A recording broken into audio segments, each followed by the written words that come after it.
नसरापूर प्रकरणातील आंदोलकांवर पुणे पोलिसांनी लाठीचार्ज केल्याचं आनंद दवे यांनी म्हटलंय। ब्राह्मण महासंघाच्या आनंद दवे यांनी हा आरोप केलाय। आनंद दवे यांच्याकडून पोलिसांनी मारहाण केल्याचा व्हिडिओ समोर आलाय, तर पोलीस आयुक्त अमितेश कुमार यांनी लाठीचार्जचे आरोप फेटाळलेत।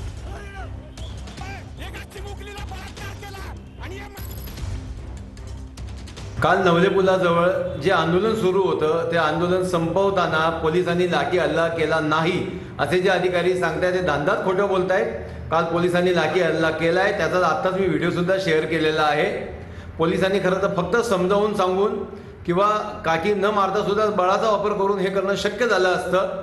आम्ही माननीय पोलीस आयुक्तांची उद्या किंवा परवाची वेळ मागितली असून ह्या प्रकरणी सुद्धा आम्ही माननीय अधिकाऱ्यांना जाब विचारणार आहोत हे निश्चित। पोलिसांनी इमोशनल ब्लॅकमेल केले नाही। पोलिसांनी जे मुद्दा होता त्या मुद्द्यावर त्यांना समजावून सांगण्यात आला होता आणि शेवटी काही लोक जे त्यांचे आईवडिलांना पण बाहेर पडू देत नव्हते अशा लोकांना बाहेर काढून ते आईवडिलांना गाडीमध्ये बसून ते स्वखुशीने पुढचे केले। कोणत्याही प्रकारची लाठीचार्ज झाली नाही।